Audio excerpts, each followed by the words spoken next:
Hello guys. Welcome to my channel where interesting stories of love, communication, and empathy are told. Please like this video, subscribe to our channel, share with your friends, and don't forget to share your perspectives in the comment section below. Emma's black heels clicked against the familiar hardwood floors of her childhood home, each step echoing through rooms that felt suddenly foreign. The funeral had ended 3 hours ago, and she'd expected to find her father David sitting in his usual chair, staring at the wall where her mother's favorite painting hung. Instead, she found a stranger. The woman stood in the living room, carefully removing her mother's ceramic figurines from the mantelpiece and placing them in a cardboard box. She was tall, sharp-featured, with auburn hair pulled back in a severe bun. Her movements were methodical, almost clinical, as if she were clearing out an office rather than dismantling a lifetime of memories. "Excuse me," Emma said, her voice barely above a whisper. "Who are you?" The woman turned, her pale blue eyes assessing Emma with unsettling directness. "You must be Emma." "I'm Patricia." She didn't offer her hand or any further explanation, simply returned to her task of packing away Emma's mother's treasures. "Dad." Emma called out, her voice cracking slightly. The grief from the funeral still sat heavy in her chest, making it difficult to breathe properly. David emerged from the kitchen, looking older than his 58 years. His usually neat appearance was disheveled, his tie loosened, his eyes red-rimmed but strangely vacant. When he saw Emma, something flickered across his face. Was it guilt? Shame? She couldn't tell. "Emma, we need to talk," he said, his voice flat and emotionless. She watched in growing horror as Patricia continued her systematic dismantling of their family home. The woman had moved to the bookshelf now, removing her mother's collection of romance novels and poetry books. Each item disappeared into boxes with ruthless efficiency. "Dad, what's happening here? Who is this woman?" Emma's voice rose slightly, panic beginning to creep in. David ran his hand through his graying hair, a gesture she remembered from her childhood when he was stressed about work. But this was different. This was her mother's funeral day, and there was a stranger in their house, packing away her mother's life. She's helping me," David said finally. "Helping us move forward." Move forward. Emma stared at him in disbelief. "Mom was buried this morning." "This morning, Dad. Her flowers are still fresh on the grave." Patricia looked up from her packing, her expression almost amused. "Grief is a luxury some people can't afford, Emma. Your father understands that dwelling in the past serves no one." The casual cruelty of the statement hit Emma like a physical blow. She looked to her father, expecting him to defend her mother's memory. Instead, he nodded slowly, as if Patricia's words made perfect sense. "She's right, Emma. We can't live in the past. Your mother is gone, and we need to accept that reality." His words came out stilted, rehearsed, as if he were reading from a script. Emma felt the world tilting beneath her feet. This couldn't be happening. Not today. Not on the day they'd said goodbye to the woman who'd held their family together for 26 years. "Dad, please. Can we just sit down and talk? Just the two of us." She gestured toward Patricia, hoping he'd understand that she needed privacy, needed to process what was happening. But David shook his head firmly. "Patricia stays. She's been helping me see things clearly. Emma, you're 24 years old. You have your own life to build. It's time you found your own place." The words hit her like ice water. "My own place? Dad, I live here. This is my home." "Not anymore," Patricia interjected smoothly. "Your father needs space to heal properly. Having you here, clinging to old memories, old ways of being. It's not healthy for either of you." Emma looked around the living room where she'd grown up, where she'd done homework at the coffee table, where she'd watched movies with her parents every Friday night. The walls seemed to be closing in as Patricia's boxes multiplied, swallowing up pieces of her mother's presence. "I don't understand," Emma whispered. "Dad, yesterday you were crying at the hospital. You held my hand during the service. What changed? What happened between then and now?" David's jaw tightened, and for a moment, she saw a flicker of the father she knew. But then Patricia placed a gentle hand on his shoulder, and his expression hardened again. "What happened is that I realized we've been enabling each other's weakness," he said. "Your mother's gone, Emma. Keeping her things around, pretending she's coming back. It's not helping anyone heal." Emma watched in stunned silence as Patricia resumed packing, now moving toward her mother's reading chair, the worn velvet armchair where her mother had spent countless evenings with a book and a cup of tea. "Don't touch that," Emma said sharply, stepping forward. Patricia paused, her hand on the chair's armrest. "Emma, this is exactly the kind of attachment that's preventing healthy grieving. These are just objects. They're not your mother. They're all I have left of her." Emma's voice broke completely now, tears streaming down her cheeks. David watched his daughter cry with an expression that seemed almost clinical, detached. "You need to pack your things and find somewhere else to stay tonight. Patricia thinks it's best if we make a clean break." The finality in his voice was devastating. Emma looked from her father to this stranger, who seemed to have taken control of their lives in the span of a few hours. Nothing made sense. This morning, they'd been a family united in grief. Now, she was being cast out like an unwelcome guest. "Where am I supposed to go?" she asked quietly. "You'll figure it out," Patricia answered before David could respond. "You're a capable young woman. This is an opportunity for growth, for independence." Emma stared at her father, waiting for him to contradict Patricia, to show some sign of the man who'd raised her with love and patience. But he remained silent, his eyes fixed on some point beyond her shoulder. With trembling hands, Emma pulled out her phone and called her college friend Sarah. Through tears, she explained that she needed a place to stay, just for the night, maybe longer. Sarah didn't ask questions, just gave her the address. As Emma climbed the stairs to pack a bag, she could hear Patricia's voice drifting up from below, speaking to her father in low, authoritative tones. The words were indistinct, but the tone was clear. Patricia was in charge now. In her childhood bedroom, surrounded by posters and memories, Emma threw clothes into a suitcase with shaking hands. 8 hours ago, she'd had a father and a home. Now she had neither.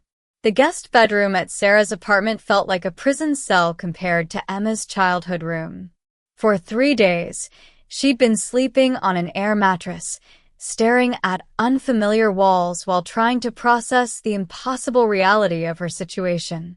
Her phone buzzed constantly with messages from relatives who'd heard whispers about the funeral day incident, but Emma couldn't bring herself to explain what she didn't understand herself. Meanwhile, across town, Patricia had transformed the family home into her personal headquarters.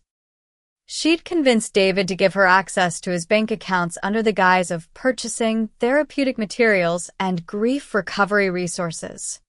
The dining room table was covered with pamphlets about moving forward after loss, all featuring Patricia's unmarked business cards tucked inside. "David, you're making remarkable progress," Patricia said, settling into what had been Emma's mother's favorite chair. She'd had it reupholstered in stark white leather, claiming the original fabric held negative emotional residue.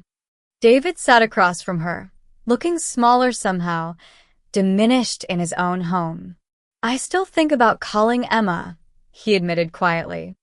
Maybe I was too harsh. Patricia's expression sharpened immediately.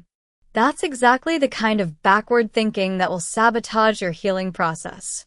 Emma represents your old life, your old patterns of codependency. Every time you consider reaching out to her, you're choosing stagnation over growth. David nodded slowly, though something in his eyes suggested uncertainty. Patricia had been feeding him a steady diet of psychological jargon, mixed with just enough genuine insight to keep him hooked. She'd studied enough real therapy techniques to sound convincing, especially to someone as vulnerable as a newly widowed man.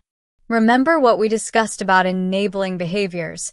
Patricia continued, pulling out a leather-bound notebook filled with official-looking forms. Your wife's illness created unhealthy family dynamics. Emma learned to be dependent, to expect others to solve her problems. By forcing her to find her own way, you're actually giving her a gift. The manipulation was masterful in its simplicity. Patricia had identified David's deepest fear, that he'd failed his family during his wife's illness, and twisted it into justification for his current actions. Every cruel decision became an act of love. Every moment of doubt became evidence of weakness that needed to be overcome. Emma, unaware of the psychological warfare being waged in her former home, was struggling with her own demons. She'd managed to find a temporary job at a coffee shop, but the pay barely covered her basic expenses. Her college friends were supportive but busy with their own lives, and she felt increasingly isolated. Have you tried calling your dad again? Sarah asked one evening, finding Emma staring at her phone. What's the point? Emma replied bitterly. He made his choice pretty clear. Apparently, I'm just baggage from his old life. But the truth was more complicated. Emma had tried calling several times, only to have Patricia answer the house phone with professional efficiency. David is in session right now, she'd say. I'll let him know you called. The messages were never returned. Patricia had systematically cut off David's connections to the outside world. She'd convinced him that his sister Margaret was projecting her own unresolved grief when she called to check on him. His brother Tom was enabling destructive patterns when he suggested family dinner. Even the neighbors who brought casseroles were preventing natural healing processes with their kindness. Isolation is necessary for deep transformation, Patricia explained during one of their daily sessions. Think of it like a cocoon. The caterpillar must be completely alone to become a butterfly. David found himself nodding along, though part of him missed the chaos and warmth of his extended family. Patricia's approach felt clinical, efficient, but sometimes he longed for his sister's terrible jokes or his brother's bear hugs. When he mentioned this to Patricia, she frowned with professional concern. Those feelings are your addiction to dysfunction talking, she said, making notes in her ever-present notebook. Healthy people don't need constant external validation. They find peace within themselves. The financial manipulation had begun subtly. First, Patricia needed funds for specialized grief recovery materials that could only be ordered from exclusive suppliers. Then there were consultation fees for bringing in other experts to evaluate David's progress. Each expense seemed reasonable in isolation, but together they were draining his savings at an alarming rate. Emma, meanwhile, had started receiving strange reports from family members. Aunt Margaret called to say she'd driven by the house and seen unfamiliar cars in the driveway. Cousin Jake mentioned that David had missed their weekly golf game without explanation. Uncle Tom was hurt that David hadn't returned his calls about settling some of Emma's mother's affairs. It's like he's disappeared, Margaret said during a tearful phone call with Emma. I went to the house yesterday and that woman answered the door. She said David was unavailable for social interactions during his healing process. What kind of nonsense is that? Emma felt a chill of recognition. The phrase sounded exactly like something Patricia would say, all clinical authority masking basic cruelty. She began to wonder if her father was as much a victim as she was, trapped in Patricia's web of psychological manipulation. The breaking point came when David's longtime friend Robert showed up at the house unannounced. He'd been concerned about David's absence from their weekly poker game and wanted to check on his friend. Patricia met him at the door with her usual professional demeanor. "I'm sorry, but David isn't receiving visitors during this critical phase of his therapy," she said, blocking the doorway. Therapy. Robert's confusion was evident. "Look, lady, I don't know who you are, but David and I have been friends for 15 years. His wife just died. He needs his friends right now, not some stranger telling him who he can and can't see." Patricia's mask slipped slightly, revealing a flash of irritation. "Mr. Henderson is under my professional care. Interference from well-meaning but unqualified individuals can be extremely damaging to the therapeutic process." "Professional care?" Robert's voice rose. "What kind of professional are you exactly?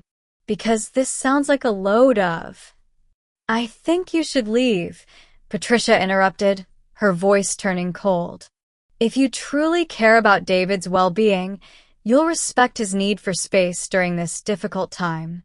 Robert left, but not before making a mental note to do some research on this mysterious woman who'd somehow taken control of his friend's life. What he discovered would prove crucial in the days to come, though he didn't know it yet. Inside the house, David sat in his living room, listening to the raised voices at the front door. Something about Robert's concern, his genuine confusion and worry, stirred feelings that Patricia's careful conditioning hadn't quite managed to suppress. For the first time in days, he wondered if he was making a terrible mistake.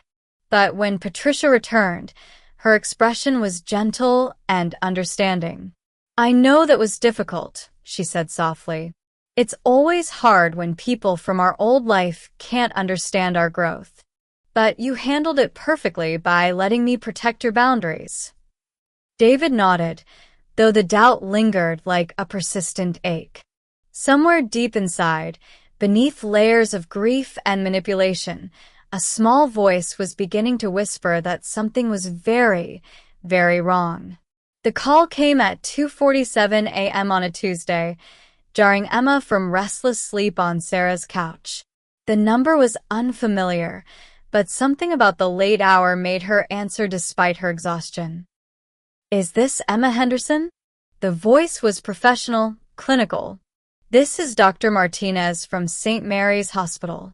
Your father has been admitted to our emergency department." Emma's heart stopped. "What happened? Is he okay?" "He collapsed at home around midnight. We're running tests, but it appears to be severe exhaustion and dehydration, possibly brought on by extreme stress. You're listed as his emergency contact." The irony wasn't lost on her. She was still his emergency contact despite being banished from his life. Emma threw on clothes and caught the first available rideshare to the hospital, her mind racing with possibilities. Had Patricia finally pushed him too far? Was this somehow her fault for not fighting harder to stay connected? The emergency room was harsh under fluorescent lights, filled with the antiseptic smell that reminded Emma too much of her mother's final weeks. She found David in bed 3, looking fragile and older than she'd ever seen him. His face was gaunt, his skin pale and drawn. When he saw her, his eyes filled with tears. "Emma," he whispered, his voice hoarse. "You came." "Of course I came, Dad. You're in the hospital." She pulled a chair close to his bed, noting how his hands shook slightly. "What happened? Where's Patricia?" At the mention of Patricia's name, David's expression crumbled completely. "She's gone," he said, his voice breaking. "She's gone, and I think I've made the most terrible mistake of my life." The story came out in fragments, interrupted by David's exhaustion and the medical staff checking his vitals. Patricia had disappeared sometime during the night, but not before cleaning out his checking account and maxing out 2 credit cards. She'd left behind a note claiming an emergency consultation in another state, promising to return within the week.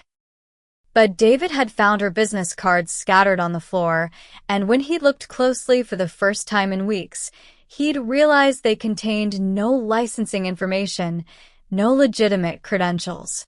"I tried to call the number on her card," David said, his voice barely audible. "It's disconnected. Emma, I don't think she was ever a real therapist." Emma felt a complex mix of emotions: relief that her father was finally seeing the truth, anger at what Patricia had done to their family, and heartbreak at seeing her strong father so broken and vulnerable. But underneath it all was something else, the first glimmer of hope she'd felt in weeks. "Dad, tell me everything," she said gently, taking his trembling hand in hers. The full scope of Patricia's manipulation became clear as David spoke. She'd isolated him from everyone who cared about him, convinced him that his grief was weakness, that his love for his family was dysfunction. She'd made him believe that cruelty was kindness, that abandoning Emma was actually helping her grow. She had all these psychological terms, David explained, tears streaming down his cheeks. She made it sound so scientific, so professional. She said I was enabling your dependence, that keeping Mom's things was preventing healthy grieving. She convinced me that everything I felt, everything I wanted to do, was wrong. Emma listened as her father described the daily sessions where Patricia had systematically dismantled his natural instincts and replaced them with her twisted logic. The woman had been skilled at finding his vulnerabilities, his guilt over being emotionally distant during his wife's illness, his fear of failing as a father, his desperate desire to do right by his family, even in grief. "I kept thinking about that last fight Mom and I had," David continued, his voice thick with shame. "2 days before she died, we argued about something stupid. Whether to keep the bedroom window open. I was so tired, so scared, and I snapped at her. Those were almost the last words we exchanged, Emma. Angry words." Emma squeezed his hand tighter. "Dad, that's not how Mom remembered it. She told me about that argument. She said you came back an hour later with her favorite tea and apologized. She said you held her hand and told her you loved her. That's what she remembered." David stared at his daughter in amazement. "She told you that?" "She told me lots of things in those final weeks. How proud she was of the man you'd become, how grateful she was that you'd taken care of her through everything. Dad, she never doubted your love, not for a second." The revelation seemed to break something loose in David's chest. He sobbed openly, months of suppressed grief finally finding release. Patricia es manipulation. "I threw you out," David whispered against Emma's shoulder. "On the day of Mom's funeral, I threw my own daughter out of her home. What kind of father does that?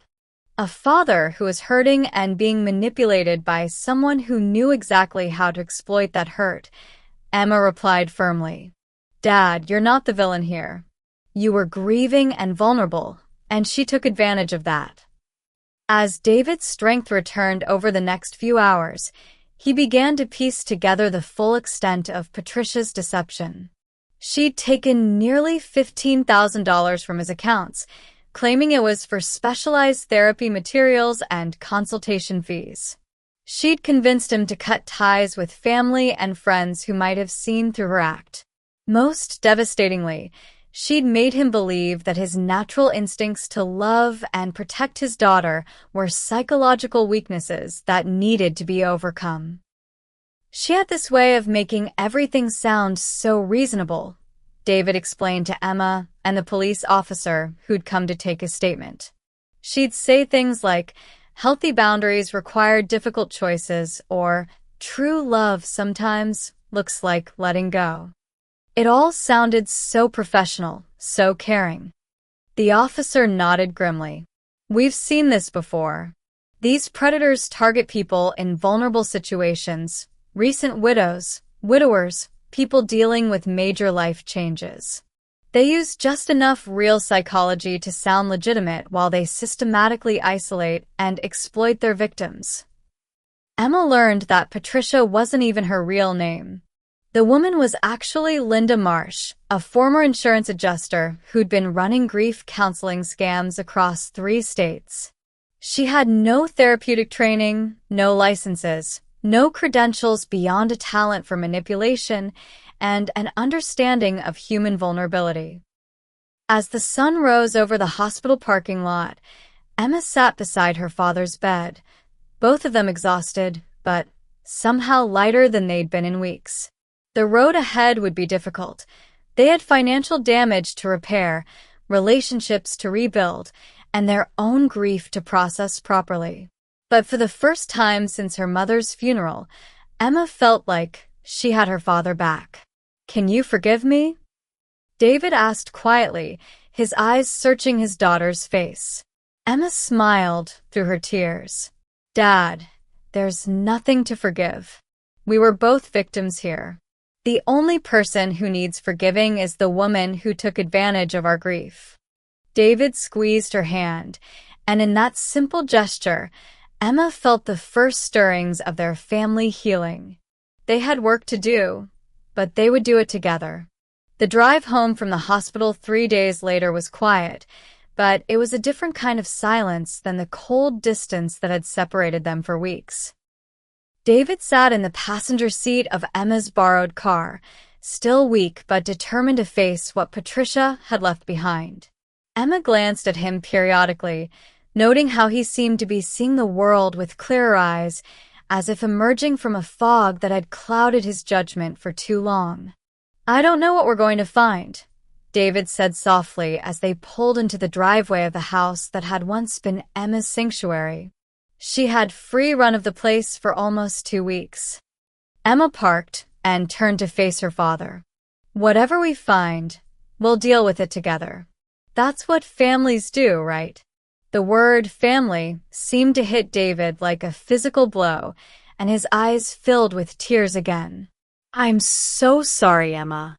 "I keep saying that, but I don't think you understand how sorry I am. I didn't just kick you out. I made you believe I didn't love you anymore." Emma reached over and took his hand. "Dad, I need you to understand something. Yes, it hurt. It hurt more than I can describe. But even in those worst moments, even when I was crying myself to sleep on Sarah's couch, part of me knew something was wrong.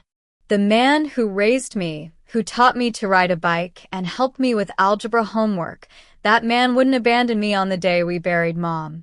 I was angry and confused, but deep down, I knew you were still in there somewhere."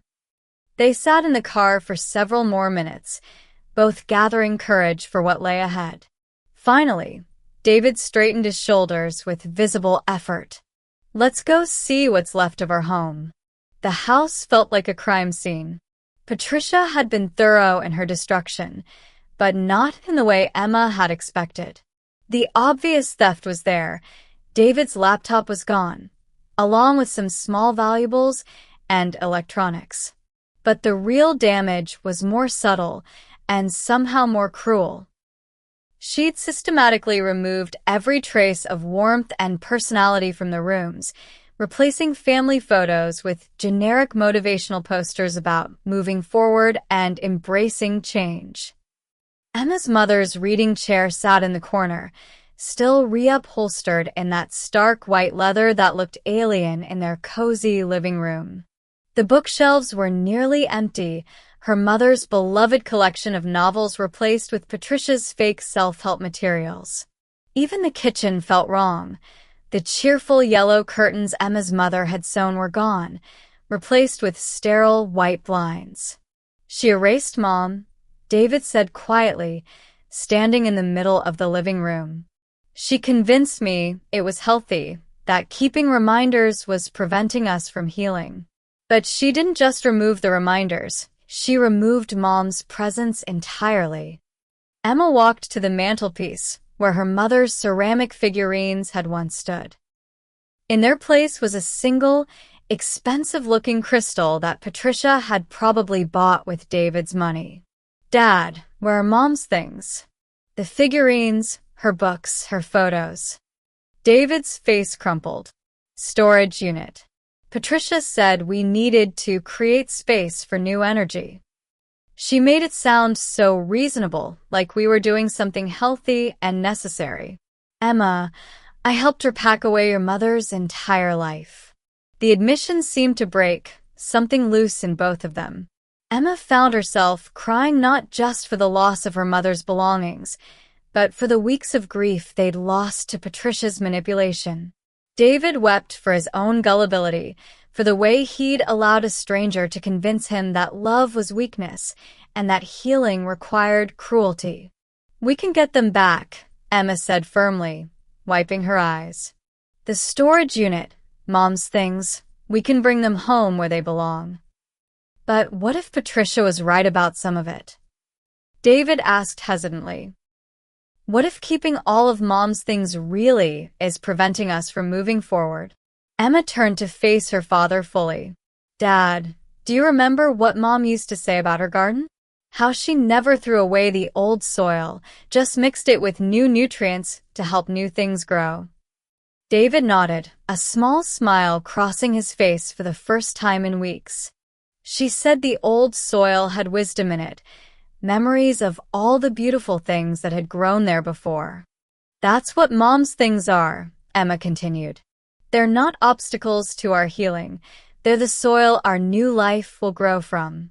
Patricia wanted us to throw away all that wisdom, all those memories, and start from nothing. But that's not how healthy people heal, Dad. Healthy people honor their past while building their future. The conversation that followed was the most honest they'd had since Emma's mother's diagnosis 2 years earlier. David talked about his guilt over being emotionally distant during his wife's illness, how work had become his escape from the reality of her deteriorating condition. Emma shared her own guilt about the times she'd been impatient with her mother's needs, the occasions when she'd chosen social activities over spending time at home. "I think that's why Patricia's approach worked on me," David admitted. "She took all that guilt and shame I was carrying and convinced me it was evidence that I needed to completely change who I was. She made me believe that the man who'd failed his wife during her illness couldn't be trusted to make good decisions about anything." Emma shook her head firmly. "Dad, you didn't fail Mom. You worked extra hours to pay for her treatments. You researched every possible option. You held her hand through every doctor's appointment. Just because you weren't perfect doesn't mean you failed. But I should have been stronger, more present." "You should have been human," Emma interrupted gently. "Which is exactly what you were. Mom knew you loved her, Dad. She never doubted that, not even for a second." As the afternoon wore on, they began the process of reclaiming their home. They took down Patricia's motivational posters and found some of the family photos she'd hidden in a closet. They called the storage facility and arranged to retrieve Emma's mother's belongings. Most importantly, they began to talk about their grief honestly, without Patricia's twisted interpretations coloring their emotions. "I miss her laugh," David said suddenly, sitting in his wife's chair for the first time since the funeral. "She had this way of laughing at my terrible jokes that made me feel like the funniest man alive." Emma smiled through her tears. "I miss the way she hummed while she cooked. She didn't even realize she was doing it, but the whole house felt happier when she was in the kitchen. I miss how she'd fall asleep reading and I'd have to take the book out of her hands," David continued. "She'd always protest that she wasn't sleeping, just resting her eyes. For the first time since the funeral, they were sharing memories without shame, without someone telling them that their love was dysfunction or their grief was weakness. They were simply a father and daughter, missing the woman who had been the heart of their family. As evening approached, Emma made a decision that surprised even her. "Dad, I'd like to come home. Not because I need to, but because I want to. We've got a lot of healing to do, and I think we should do it together." David's relief was palpable. "Are you sure? After everything I put you through?" "After everything we've both been through," Emma corrected. "And yes, I'm sure. This is our home, Dad. This is where we belong." That night, Emma slept in her childhood bedroom for the first time in weeks. The room felt different. She was different. But it was still home. Down the hall, she could hear her father moving around, probably unable to sleep, probably still processing everything that had happened. Tomorrow, they would continue the work of rebuilding their lives and their relationship. They would retrieve her mother's belongings from storage, report Patricia's theft to the authorities, and begin the slow process of healing from both their loss and the trauma of manipulation. But tonight, they were simply a family again, imperfect and grieving, but together. And for the first time since her mother's death, that felt like enough. 6 months later, Emma stood in the kitchen making her mother's famous Sunday pancakes, humming the same tune her mother used to hum while cooking. The yellow curtains were back on the windows, and her mother's ceramic figurines had returned to their place of honor on the mantelpiece. The house felt alive again, filled with the comfortable chaos of a family learning to live and grieve together. David sat at the kitchen table, reading the newspaper and occasionally glancing up to watch his daughter move around the kitchen with growing confidence. The man who had been so broken and manipulated was slowly returning to himself, though he carried new wisdom born from his painful experience with Patricia, or Linda Marsh, as they'd learned her real name was. "The detective called yesterday," David said, folding the newspaper carefully. "They found her in Phoenix, running the same scam on a recently divorced man. She's been charged with fraud in 4 states now." Emma flipped a pancake expertly, a skill she'd been perfecting as part of her journey to connect with her mother's memory. "How do you feel about that?" David considered the question seriously, something he'd learned to do during the family counseling sessions they'd been attending together. "Relieved, mostly, and grateful that we figured out what was happening before she could do even more damage. But also sad for that man in Phoenix, and whoever else she might have hurt." The counseling had been Emma's idea, suggested gently after they'd spent several weeks simply trying to return to normal. She'd realized that while they'd escaped Patricia's manipulation, they still needed help processing both their grief and the trauma of being deceived. Dr. Sarah Chun, their therapist, had helped them understand how grief makes people vulnerable to exactly the kind of exploitation they'd experienced. "Grief disrupts our normal decision-making processes," Dr. Chun had explained during one of their early sessions. "It's like being in emotional shock. People in that state are susceptible to anyone who claims to have answers, especially if those answers come wrapped in professional-sounding language." The therapy had been crucial in helping David forgive himself for falling victim to Patricia's manipulation. Emma had watched her father struggle with shame and self-blame, convinced that he should have seen through the deception. It had taken weeks of patient work to help him understand that being manipulated didn't make him weak or stupid. It made him human. "Dad, remember what Dr. Chen said about vulnerability?"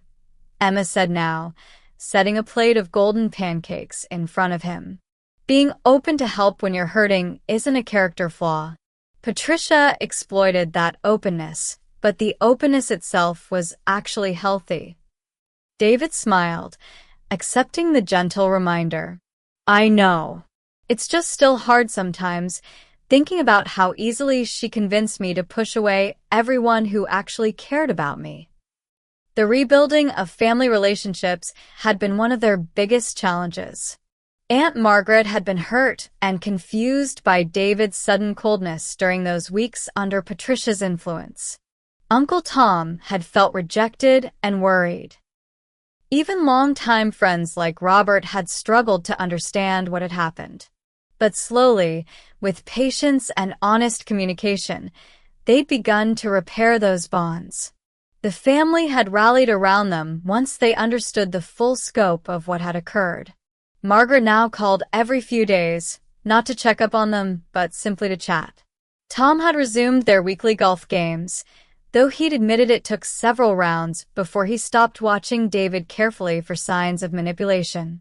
"I think the hardest part was explaining it to people," Emma said, settling into her chair with her own plate. "How do you tell someone that your father wasn't actually cruel, just deceived?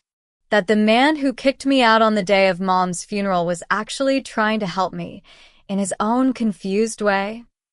David reached across the table and squeezed her hand. "You know what amazes me most about you, Emma?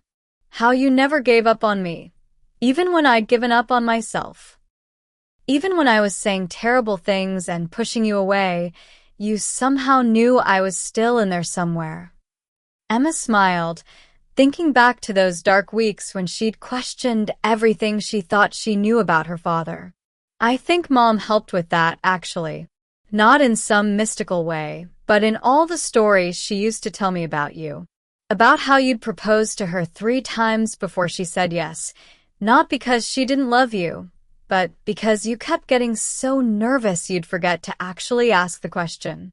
David laughed, a sound that had become more frequent as the months passed. "She told you that story?" "She told me lots of stories about how persistent and loving you were, even when you were scared or confused. So when Patricia had you acting completely out of character, those stories reminded me that the real you is still in there, just buried under someone else's manipulation." The conversation was interrupted by the doorbell. Emma opened it to find Robert standing on the porch with a bottle of wine and a slightly sheepish expression. "I hope I'm not interrupting Sunday breakfast," he said. "I was in the neighborhood and thought I'd stop by." "You're always welcome here, Robert," David called from the kitchen. Emma made enough pancakes to feed an army. As Robert joined them at the table, Emma reflected on how different the scene was from those terrible weeks when Patricia had isolated her father from everyone who cared about him. The house was full of warmth and laughter again, filled with the kind of genuine relationships that Patricia had tried to convince them were unhealthy. "You know what I learned from all this?"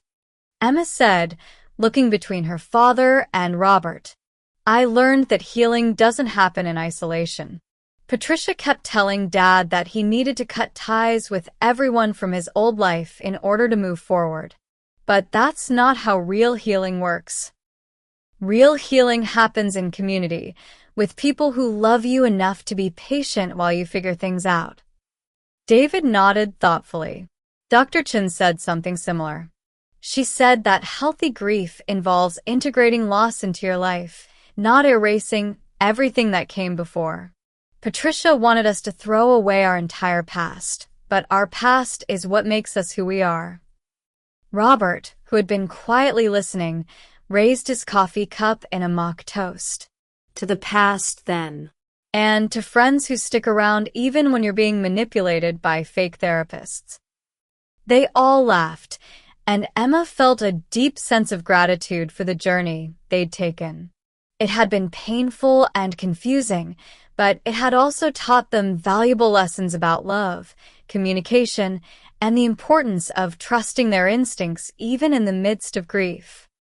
As the morning wore on, they shared stories about Emma's mother, something they'd learned to do without shame or the fear that remembering was somehow preventing them from healing. They talked about her terrible sense of direction, her habit of buying too many groceries, her uncanny ability to know exactly what to say when someone was hurting. "She would have seen right through Patricia," David said with certainty. "Your mother had this way of cutting through nonsense and getting to the heart of things. She would have taken one look at that woman and known something was wrong. Emma smiled, imagining her mother's reaction to Patricia's clinical coldness and manipulative tactics. She probably would have invited her to stay for dinner and then spent the entire meal asking pointed questions about her credentials and background. And she would have done it so sweetly that Patricia wouldn't have realized she was being interrogated until it was too late, David added, his eyes twinkling with the memory of his wife's gentle but persistent way of protecting her family. As Robert prepared to leave, he pulled David aside for a moment. "I'm proud of you, you know," he said quietly. "It takes courage to admit when you've been deceived, and even more courage to do the work of rebuilding afterward." David felt tears prick his eyes, still moved by the kindness of friends who had forgiven his temporary abandonment. "Thank you for not giving up on me, even when I'd given up on myself." That evening, as Emma and David cleaned up the kitchen together, they fell into the comfortable rhythm they'd developed over the past months. They'd learned to talk openly about their grief, their fears, and their hopes for the future. They discovered that healing wasn't about forgetting or moving on, but about learning to carry their L. "Now that I'm proud of us. We went through something terrible, but we came out stronger. We learned how to communicate better, how to support each other, and how to trust our instincts even when someone is telling us they're wrong." David pulled his daughter into a hug, marveling at the wisdom she'd gained through their shared ordeal. "Your mother would be so proud of the woman you've become, Emma. And I think she'd be proud of us for finding our way back to each other." As they turned off the kitchen lights and headed upstairs, Emma felt a deep sense of peace. They would always miss the woman who had been the heart of their family, but they'd learned that love doesn't end with death. It transforms, becoming the foundation for new growth and deeper understanding. The house settled into comfortable quiet, filled with the presence of a family that had learned the hard way that communication, patience, and genuine love could overcome even the most sophisticated manipulation. They discovered that healing happens not in isolation, but in the warmth of authentic relationships, and that sometimes the greatest gift we can give each other is the patience to work through confusion and pain together. In the end, Patricia's cruel deception had inadvertently taught them something precious, that real love doesn't require perfection, only persistence, and that families who communicate with honesty and compassion can survive even the most devastating challenges. Sometimes life tests our bonds in the cruelest ways, using our deepest vulnerabilities against us. Emma and David's story reminds us that grief can make us susceptible to manipulation, but it also reveals the incredible resilience of genuine love. When we choose patience over judgment, communication over silence, and understanding over blame, we create space for healing that no deception can destroy. Their journey teaches us that families aren't broken by making mistakes. They're strengthened by working through them together.